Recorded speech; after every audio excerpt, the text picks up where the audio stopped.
Thank you so much for joining us on Straight Outta Savannah. I am super excited.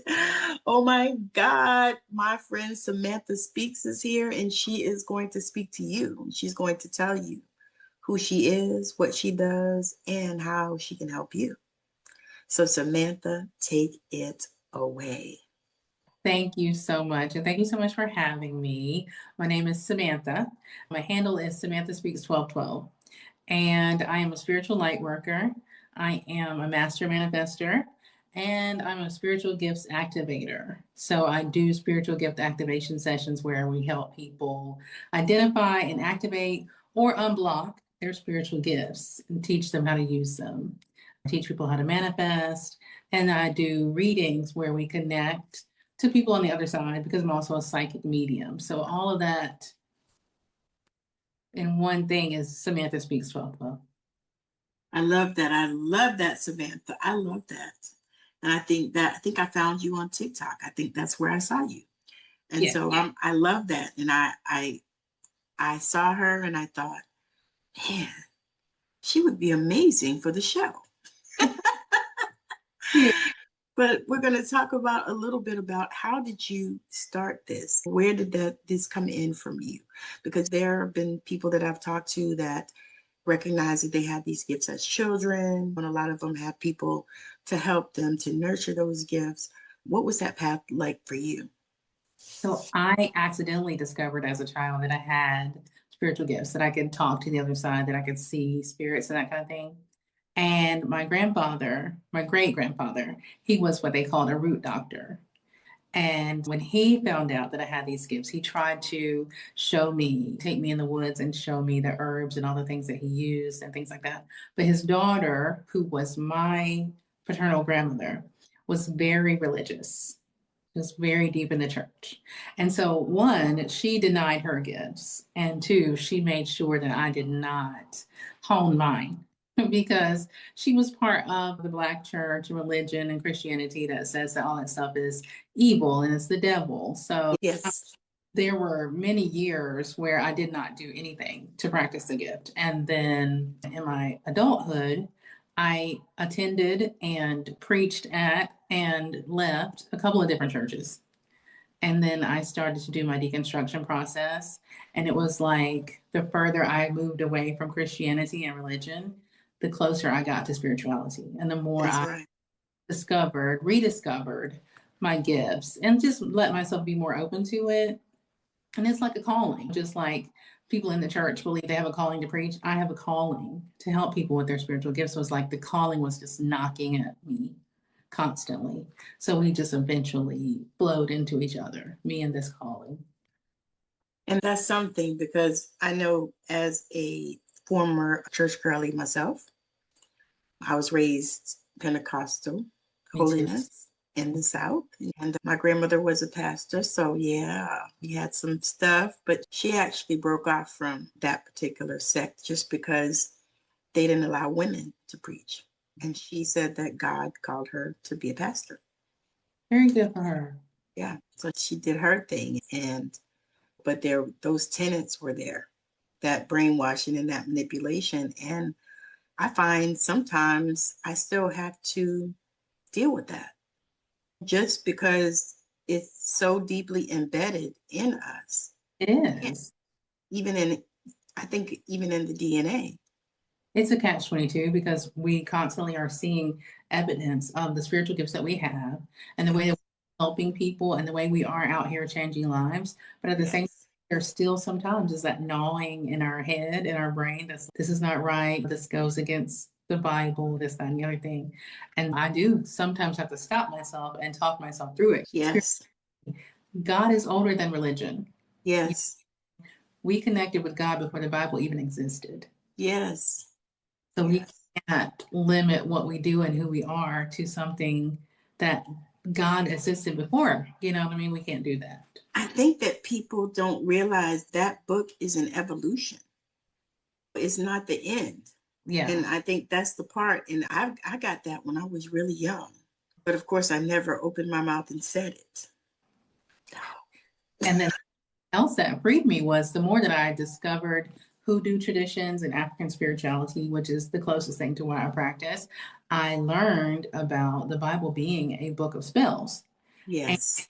it being used in hoodoo. And that's why hoodoo speaks to me so much, because it's a way for me to use all the things that I know and learned about the Bible, but to interpret it in the ways that God really meant for it to be interpreted and to help me use my power. I'll tell people I have a lot of clients that I help with deconstruction. And what I tell them is religion tells you what you cannot do. Yes. Spirituality shows you what you can do. Yes. I And love it. I use Bible verses all the time. See, and the thing, same, same. It's like, because those things are in us. They are. They And put them in us. They spoon fed them in us. And for over not even just our time, but think about the centuries even before, how they beat it in them. oh God, yes. So You I'll know? be tarot reading and I will quote a scripture in a minute because it's interwoven because it's all God. It's Yes, you know what I'm saying? It's I all do. concepts. It's Yes. just whether or not we line them up with certain things. You know what happened? I watched the Nat Turner movie, Yeah. and that's where my spiritual awakening really began because it Wow. just clicked for me that they Wow. paying slave owners were paying him to go to plantations and preach to the slaves about how to be a good slave and how to obey your master using the Bible. And Yeah. I thought, wait a minute, they wouldn't let us get married, they wouldn't let us learn how to read, they wouldn't let us do anything, but they made Right. sure that we went to church. We could go to church. You know what I'm saying? Yeah, you get the Sunday off for that. So then I was like, okay, who did it benefit for me to believe in Christianity? It benefited them. And so then it was like, okay, so it would make sense that we don't question God because that essentially was questioning those slave owners. You know what I mean? And so Right. little by little, I had to be like, okay, but what about this? And what about this? And every time I felt guilty, oh God, is God going to get me? And then God revealed to me, like, it's okay to question God because he has the answers. Especially if God is you. Exactly. And I laugh because I discovered Reverend Ike here a few years ago. Even though I knew of him growing up because I was a child of the 70s. So I knew of him growing up. Mhm. I heard how the people just demonized him, vilified him, and all that stuff. But I started really diving deep into him maybe about 10 years or so ago. Then I found out that he's kin to us on my grandma's side. Oh, wow. I was like, what? Yeah, because they from the same place. Amazing. Same little town in South Carolina, down Nice. in Ridgeland. Yes, ma'am. So I was like, okay, because most of us that live in them little towns like that is all kin anyway. Exactly. But I was like, okay. And then my mom told me that he used to come through when he came through Savannah on his way like to Miami and stuff. Back then there were no hotels for Black people. So they had to Mhm. stay in people's houses. And so she said when he would come through, he would come and stay at my grandma and them's house. And Wow. she would cook for him and stuff like that. And he'd pack him up food and stuff to take with them and go on down to Miami or whatever. So I was like, wow, because I couldn't figure out. I was like, I just started like identifying. I just started listening to his stuff, and I was like, this man was trying to help people. He was trying to help us, trying to get us from out from under all of that indoctrination and that brainwashing and Right. stuff. Because even somebody I had a conversation with, and they were talking about different Bibles, and I said, well, I have the Ethiopian Bible that I'm studying right now. That's the one I'm reading, and I have the Message Bible, which I do enjoy. I Mhm. said, but they said, oh, something about King James. I said, well, I have that too with the Amplified. I said, but I can't identify with that. I said, because when I think about who he was and Exactly. what was his motive and his method and what was the point, I said to just make sure that people were subservient and make sure that you had a whole class of people that you called slaves. Mm-hmm. I said, I can't with that. I said, because honestly, I really don't believe that it's the same thing that the word that they supposedly got from God Right. is in that. And that person got really pissed off at me, and I really didn't care. I'm sure they do. I'm in that season. It's no, I don't care what you say. I'm telling you, ask me, I'm speaking my truth, and you don't like it, that's on you. Mm-hmm. Don't have nothing to do with me. That's the spot. So as you started going forward with using your gifts, did you get any type of kickback from family or friends or anything like that? Very much. My family, like I told you, was religious. And my grandfather, my grandma's husband, he was a Mennonite pastor. Oh, Jesus. Okay. Wow. So, of the Mennonite church very early. And then I went to Holiness Church, and I also did not fit in well there. No, of course not. Basically I was, just like the dancing. yeah, was That's what asked. I used to jump up and start shouting. Unfortunately and fortunately, I have lost a lot of my loved ones in my life. So my grandma, my dad, my mom. And so when I started to really move into this, it was almost a blessing that I didn't have a lot of people whose opinion mattered. You know what I mean? And so I got kickback from the people that I knew that were in the church, like former church members and stuff like that. But it didn't matter that much to me because I didn't have anybody super close to me that cared about what I did. And so And, it was easier for me. and were you able to connect with your ancestors? Yes, And what was that like the first time? it was amazing. My mom passed away when I was a baby. And Oh, I'm so sorry. thank you. But I had spent a lot of my life being very angry about that. But I got a reading, a tarot reading from this lady. And she said, your mom really wants to communicate with you. And she didn't know at the time that she was passed away. She was like, but I have a feeling like she can't or something. And I said, yeah, because she died. She left me when I was little. And she said, you have to get over that. Like, you've got to do shadow work. You've got to go to your mom's grave and talk to her and communicate with her. And all my life, I'd never done that. And I did. I went to her grave and I talked to her. And it was like the most freeing thing ever. And it was like we instantly had a relationship, and we have ever since. She talks to me, she shows me things, we laugh, we joke. Oh, that is so phenomenal. I love it. Amazing. And so my sister got ill and passed away a couple of years ago. Oh, wow. Same thing. While she was here, she had special needs. And so we weren't like on the same level mentally. But now that she's on the other side, we have a wonderful relationship. Same thing. So I have an altar where I sit with them and I talk to them. And it's literally just like having a conversation with somebody here, but better. Because they have more information. They see more and know more on the other side than we do here. So they tell me stuff all the time that helps me. And they don't have to fight the judgment. No, there's literally no judgment on that That's side. the part that I love is they don't have to fight the judgment.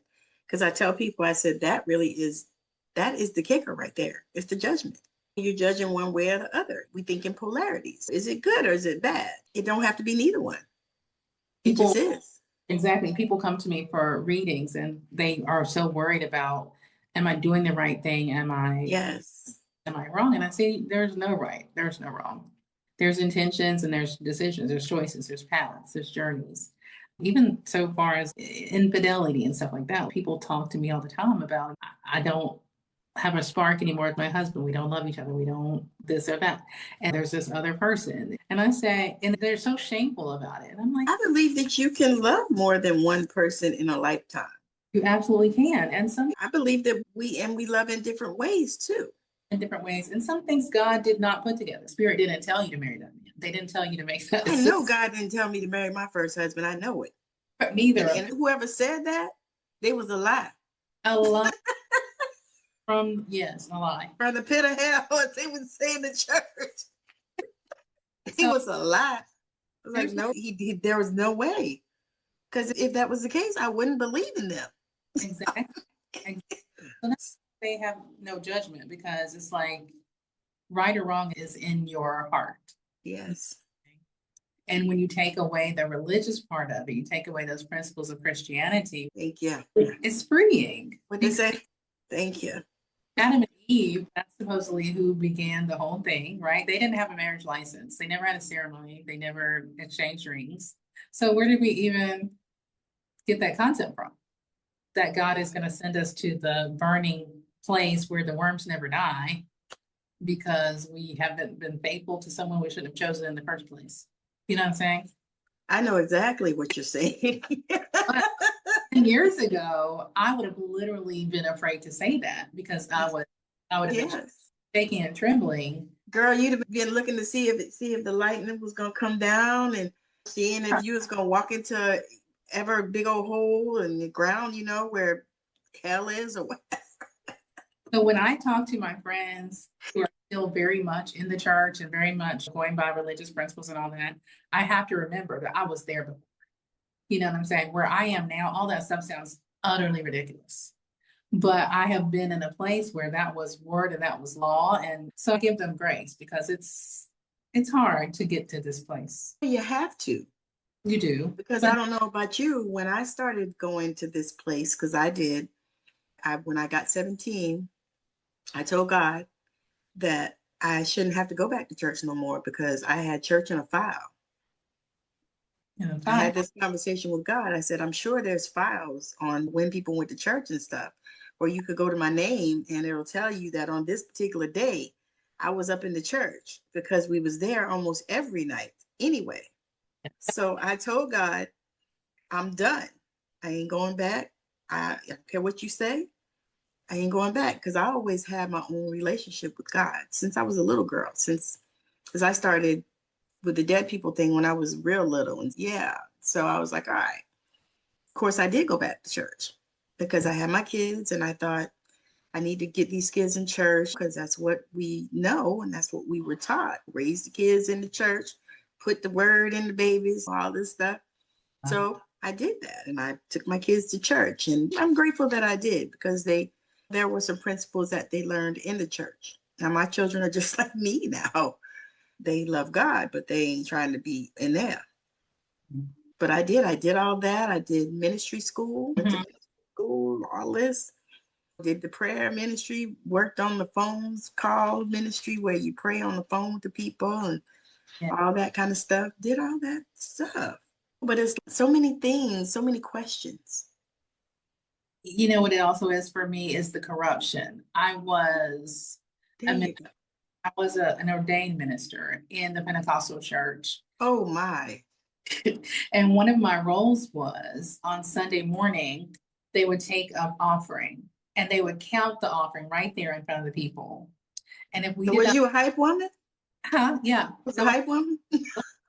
So when we didn't meet the goal, they would say, and my job was to get up there and tell those people that God said that we needed to give more money. Yep. And because the people trusted me, you know what I'm saying? They would give more money. They would give more money. But that they didn't have. That they didn't have, and it would tear me up inside. And so it got to be where I would be like, God didn't tell me that. And they would be like, make something up. Like, What? Yeah. What? To make up stuff and say, today is the fourth Sunday of the month. And so God said to give $40, or we would say it's the day is the first day of fall and it's a new season. Let's give God a new season. I know God is raining out blessings to the ones that give $10. So one time it was tax season. This was like the final straw for me. And we were just sitting around talking in a minister's meeting, and somebody said, I won't say who said it, but somebody said, it's tax season. And these people are getting all these tax returns. We need to figure out a way to get some of this money. And so they decided, this leader at this church said, you need to tell them that God wants some of their tax refund. And I jokingly said, so what are we going to call it? A tax refund seed? And they were like, yes. They're like, the next time you get up there, let them know that they need to sow a seed from their tax return because God allowed them to get that money. And you was all in. I was not all in. I did not want to do it. It just was like churning. No, I'm saying before that, you were all in with their agenda. Yeah, at first it made sense. God help us. We're gonna. And so I said, why can't we just tell the people? If it's not enough to meet the need, then it's a seed. Give out of your need. You know what I'm saying? That was the thing that really got me because I'm like, no. I give out of my need. I can't pay my light. And they say stuff like, you already don't have enough money to pay your bill. So give. Yeah. So if it don't meet the need, then it's a seed. I give what I have. Then my light bill comes due. I come to the church and you ain't trying to give it to me because you telling me that I missed my tithe in the last time. Exactly. Oh, you didn't have enough faith. Oh, okay. Yeah, you didn't have enough faith. Yeah. One of Yeah. my one of my viral TikToks is about this prophet that came to our church one time. And this was the last church I was in. He preached for he was there for a revival. So the first night he said, I want y'all to sow a $200 seed because God is going to turn things around in 72 hours. And so we lined up all around the church, him $200, putting $200 in I his hands. remember that, those days. Yeah, and I was in the line, so no shade, but I was in the line. I gave him 200. Yeah. I've been in many lines. So 72 hours passed, right? It's his last night in town. So he says, oh, tell me all about the miracles that happened. Nobody had it. So then he says, y'all are in luck because God told me that he has extended the 72 hours. But you got to get more money. Yeah, he goes, Another $200. and if you believe, that's what he said, if you believe that God is going to extend the 72 hours, that you're going to stand up, you're going to tell the devil that you don't believe, you don't have any doubt because you believe this. I need you to give me another $200. And so some people did. I did not. I was like, the hell you say? So anyway, that was just that extra time was just enough time for him to get out of town because he was leaving the next day. See, and it's stuff like that. You know what I'm Yeah. saying? Gimmicks. I couldn't deal with it any longer. Yeah. I used to trip because when the prophetesses and the prophets would come, you know how they do. And I laugh. I used to laugh and I didn't realize until probably maybe about 10 years ago, real recent. I was like, huh. Because every time if they came through, if they weren't right, it never came to me ever, ever. I laughed about it now because I can remember. I'm sitting in the middle. They came to the person in front of me, behind me, on both sides of me, but never came to me. And I was like looking at them, waiting on them to come. I used to be That praying. was like that used to tell me that what made me know. I said, "Oh, they not real. Exactly. Because I used to, They prophet lying." yeah, I used to say, God, please let them have a word for me. Please, I want a word. I need a word. And they would live, like you said, just go all around me and Yeah, just yeah. never had a word. And you know what it is because they wasn't right, They weren't right. And they knew and they knew that you would know because they that's what I figured. I was like, oh, because the ones that were real, it's like they would find me and seek me out. exactly. I would be in a crowd. I'm a little thing. I'm 5 feet tall.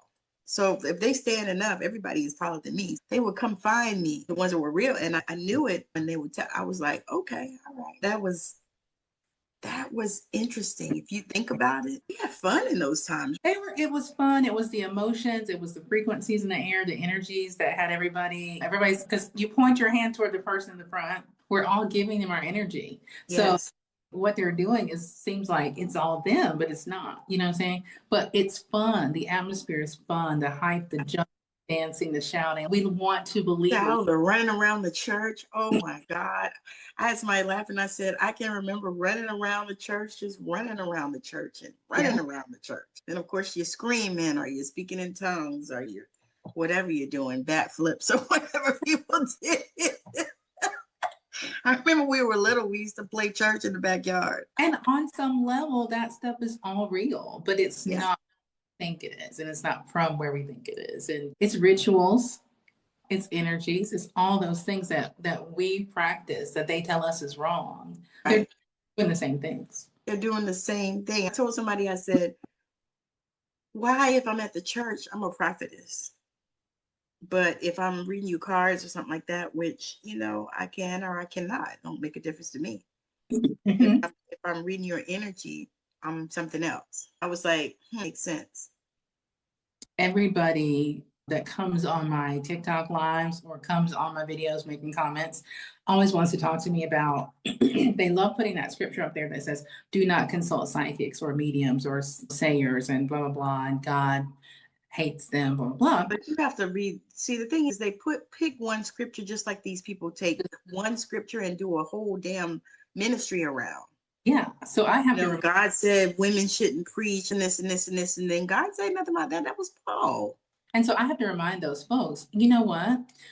If you look a little closer, you will see that Moses had a meeting with dead people and God set up the meeting. Okay. So don't talk to me about that. And only that. But the kings of old, when the prophets couldn't tell them what they needed to know, guess who they looked for? They went to the seers. To the seers. Yes, they went and grabbed them because, and they all had them, All and they of them. took care of them. They did. That's the thing I was telling people. They're like, "Oh, I shouldn't have to pay for God's word." I said, well, "They all paid for it in the past." I said, "Those they took care of those people. They didn't have to worry about where they was gonna get their money or charging you $12 for a reading or whatever. They didn't have to worry about that because Right. they were taken care of." And I was like, "If you would take care of people that do this work, then we Mhm. wouldn't have to worry about charging." Now, and do I agree that you should be ridiculous? No, I don't agree with that. But that's according to what you think, right? Pricing has been a big thing for me because I started out same way. I didn't want to charge at all. And then I learned about energy exchange and what that means. And then I learned about people, the value that they put on something. You know what I mean? And Yes. so if you set your say I do reading for $25. What I'm gonna get if I charge $25 is people who come to me and say, is my baby daddy cheating on me? Is my baby daddy coming back? Did my baby daddy lie yesterday about where he was? The Because ones that you get on TikTok. yeah, that's that level energy, right? If I charge an investment for a reading, right? That's literally what it is. So you're not going to come to me in that energy. You're going to ask me something that matters. You're going to ask me about your career. You're going to ask me about your job. You're going to ask me about your spiritual path, right? Because you're going to be on a frequency where you can manifest that amount of money because you're not somewhere worried about your baby daddy. I love it. That's the way I feel. I feel the same way. It's nah, because we were talking to this young lady at one of the fairs that I did. I used to do fairs a lot, and girl, she was offering readings for $5. Absolutely not.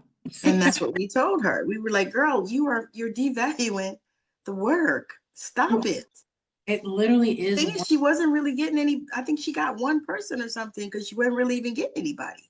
But That's I told her, I said, even the fact that you put this shit out here. That's what I tell my students in my classes. Like, people want to know that something is valued at a certain amount, right? People don't even really crab boils like that. But because they cost a certain amount, it makes them feel like they're on a certain level and they seek that out, right? People don't even want your readings if you're charging $5 because they know there's no value. They're like, anybody can get that. You know what I'm saying? And the other thing I tell my students is, how much does a set of nails cost? People will go and drop $150 on their nails in a second.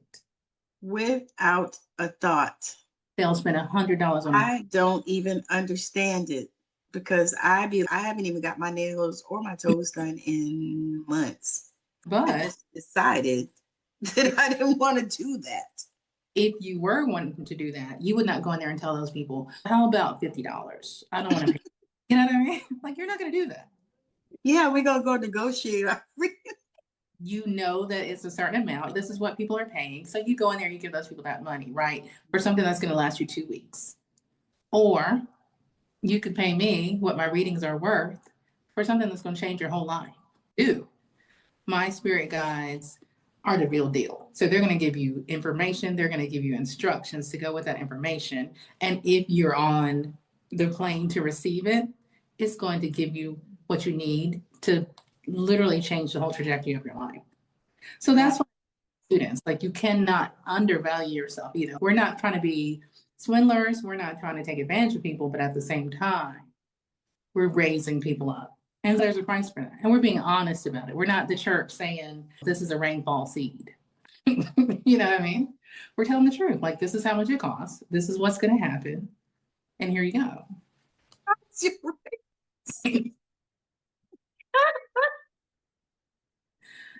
My gosh. I've heard it all. I've seen it all. Woo! I think back because I'm old enough where I remember tent revivals, and those things were no joke. Uh-huh. Those things were no joke. I said, "Oh my gosh!" And I remember because at one point in my life, I thought I was supposed to be a pastor. That was the thing in my mind. I was like, maybe I'm supposed to be. And my grandmother would, she put a lot into me, Yeah. and but I realized that was not what. Not no. I was like, I don't even like people like that. No. That's the thing about a calling though, like whatever you're really called to do is what you don't want to do. Right. Yeah, absolutely. And So I already knew. I was like, people no, eager to jump up and start a church and just so excited about it, they're not really called. no. You almost be like, you almost look at them like, do you know what the cost of this is? Yeah. I was there when people would call my grandma at 2 o'clock in the morning and she would talk to them. And I'm thinking to myself, see, no. Because Even for one thing, I'm not answering my phone at 2 o'clock in the morning. I don't care. what do you want? No, it's like I tell my family back east, I'm like, so listen, if somebody dies like at midnight or something, you can wait till the next day to call me and it would be fine. I'm all right with it because you know what? The thing that I know is if they're dead at midnight tonight, they're going to be dead at 8 or 10 o'clock in the morning. That's So true. no need to mess up somebody's sleep. You might as well get your rest. It's And true. that's what I say. I'm like, that's unfortunate that happened. The reason they have to call you at 2 o'clock in the morning, though, to let you know, is that it's going to be on Facebook by 7 a.m. And they don't want you to wake up at 7 when they've And already I, and blasted. that's okay because me, I'm not gonna really get on Facebook that early anyway. I some days I don't get on that shit at all. I really don't like it. I only use it for the tool that it is. Like no, Yeah. it's nah. And I tell people that I'm like, yeah, no, it's that's those things are not. It's not like a rush type of situation. Yeah. When you understand death, too, though, that's different. You know what I mean? Because death is such a big thing for us. Um, Yeah, and the way that we handle it emotionally is literally connected to what we understand about it. And so this when you is true. think that daddy's gone, then it's a panic situation. It's an emergency situation. Like he's Right.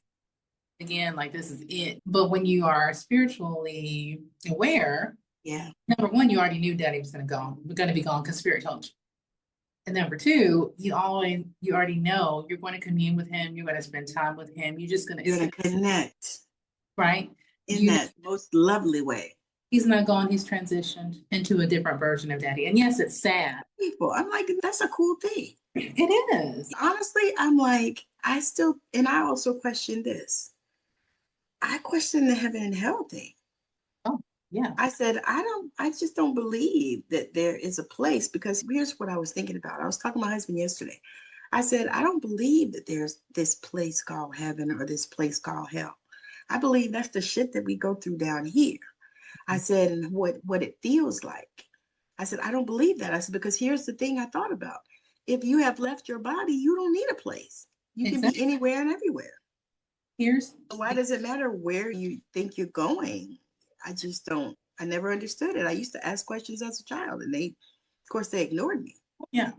What because here's the thing. Like, why would God spend his time, her time, creating a mansion for every single person that ever lived?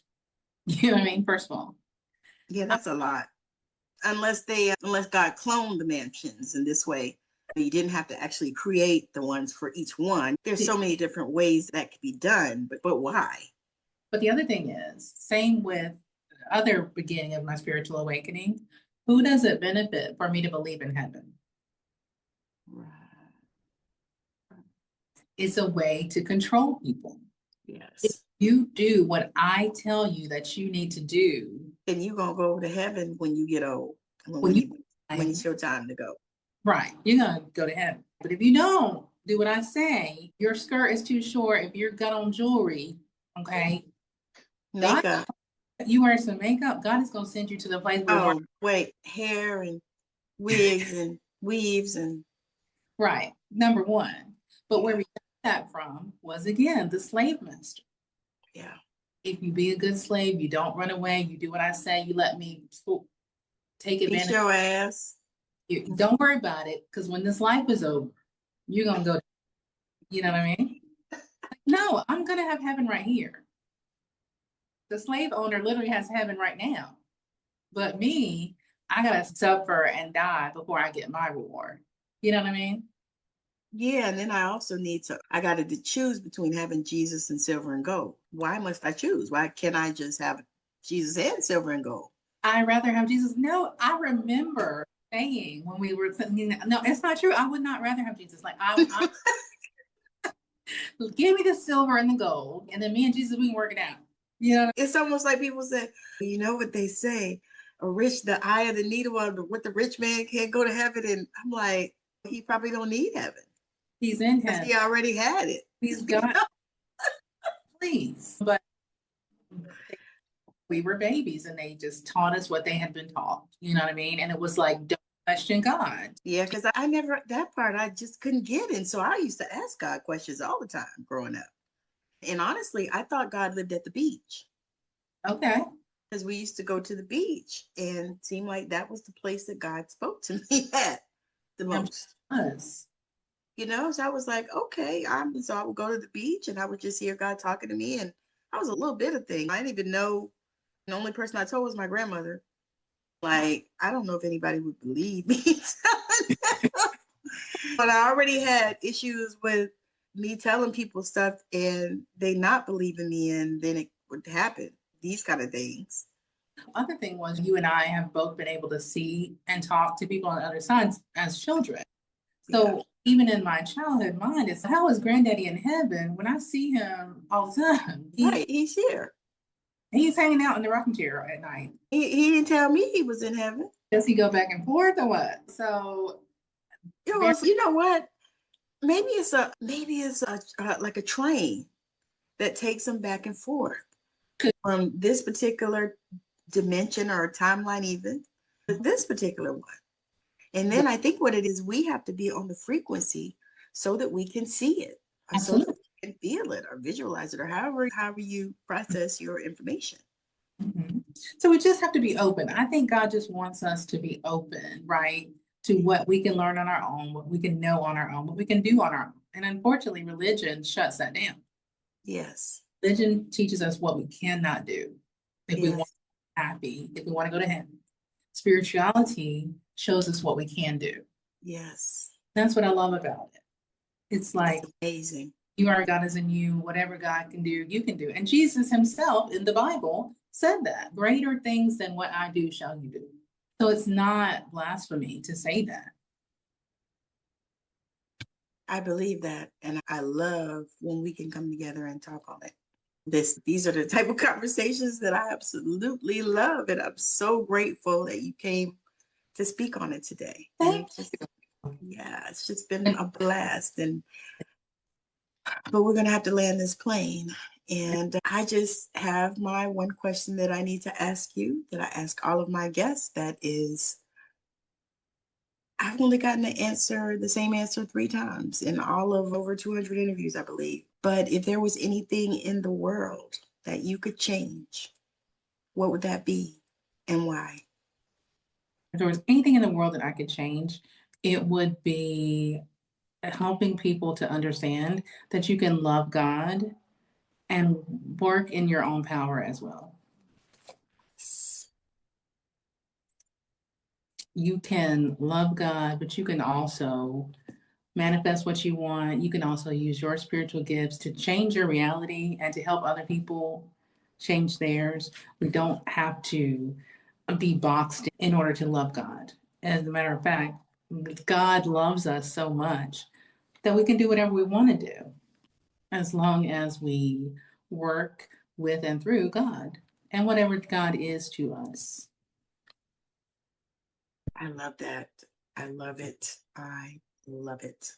So let the people know where they can connect with you, the best place. And if you have any last words. My The best way to connect with me is samanthaspeaks1212.com. That's my website. Most people find me and follow me on TikTok. I also have Instagram, and I'm starting to have a presence on YouTube, so you can also find me there. And my children's book is called Molly Learns to Manifest. You can get that on Amazon. I promote it because it's about a little girl who learns the power of manifesting despite the fact that her grandma is churchy and doesn't want her to do it. But it's just a clever way. It's for the children, but it also helps adults learn about manifesting and how it's not a sin to do so. There's a lot of little nuggets in there where I'm really teaching the adults, but I do it in a children's story way. I love it, but that's a popular thing right now. You have the dreaming women telling those funny little stories. Have you seen them? I have not. Oh, I know that Jennifer Lisa Vest is one of them. I'll have to check that out. And she's on TikTok and YouTube is where I watch her too. But she's one of the dreamers. It's some other ones, but they came on right around the election time, and they were the dreaming women. And so they tell stories and they tell them from the realms. And they have the Lotus Queen and they have the Naked Emperor. Nice. And Star Boy. And you'll know who all of those people are. But they tell it in the realm stories. And it's the most interesting, as cute as it can be. That's clever. Yeah. Yeah, it is. I thought, wow, this is so nice. And they tell the story, but the way they tell the story, you know who the people are that they're talking about. Doesn't matter because all I had to say was the Naked Emperor, and you knew who I was talking about. And so it's just the most interesting thing, just to be able to tell the stories. And I love the way that you do that. I have to tell you that. Oh, thank you. I am a storyteller from You are. ago. It's in Way back. my DNA. So yeah, you had, I would say, at least 3 past lives being a storyteller. I believe that. Yeah, I'm looking at you and I can see that. And I'm like, okay. And I said, I need to tell her that. Yeah, they said you need to tell her that. Thanks for telling me that. Yeah, no worries. I believe that we don't encourage one another enough. And especially as women and also Black women, I believe that it's too much competition.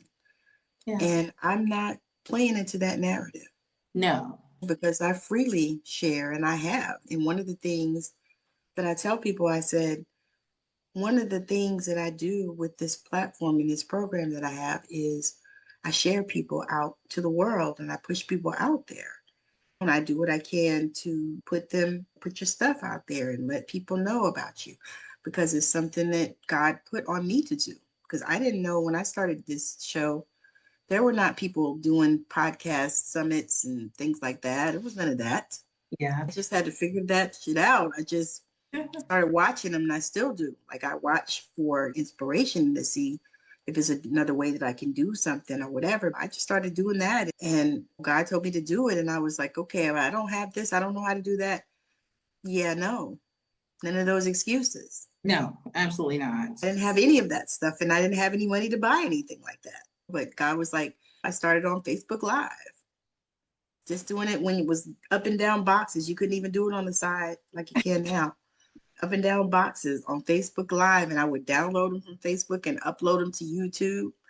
As I think about that, I'm like, wow. You blazed the trail for sure. I was like, okay, because I kept going, I don't even know what to do. And then all of a sudden, people started reaching out to me about, I had this podcast thing. I was like, honey, I already did all that. Like, I know how to do all that. I was like, all I'm trying to do is get people's eyes on it. I said, the rest of it, I got that down. I said, I've been working on that thing and getting it down to a science for years now. I was like, I know how to reach out to people. I ain't got no problem with that. Very good. I said, I figure if they want to come, they'll come. If they don't want to come, they don't come. But I'm going to offer the opportunity. Well, and then I'm not attached to it either.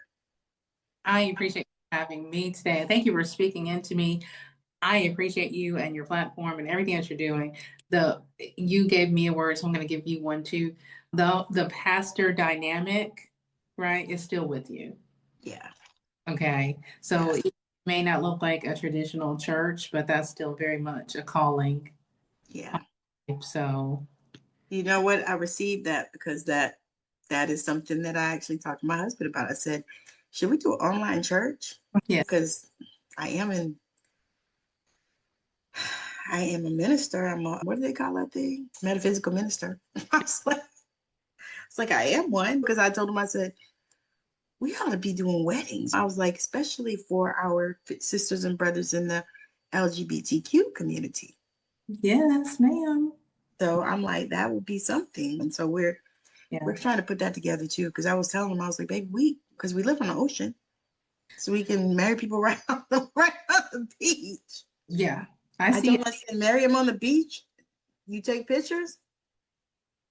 I see it. Yeah. Yeah. I appreciate you. This has been so amazing. Your energy is wonderful and phenomenal, and that's why we're still here. Because it's hard to get, it's hard. Yeah. It's Yeah. hard because it's to connect with people and really be in somebody's energy that feels good. That you don't want to, that you just, you're like, wow, you know what? We could just do a Zoom. Just a couple of hours on Zoom. It ends up being because you be just talking and so, oh, okay. Well, Yeah. But I love this has been it. amazing. Thank you. Amazing. Amazing. So thank you so much for joining us on Straight Out of Savannah. Samantha has been just brilliant, and I love her journey. I love her gift to the world. And if you are interested in loving on her, her details will be in the show notes so you can connect with her on her website and on TikTok as well. And I think I found you on YouTube. Oh, okay. Very good. So yeah, I'll be trying to do my homework. But yeah, so thank you so much. And we appreciate you. Thank you for liking, sharing, and subscribing wherever you are. Make sure that you're telling people about this good word that we're doing. I'm speaking to psychic mediums, channels, holistic healers, human design people, numerologists, any of the other ologists, astrologers. But I've spoken to all of them. So if you are in that space and you would like to come on and talk about it on Straight Out of Savannah, where the magic happens, make sure that you reach out to me.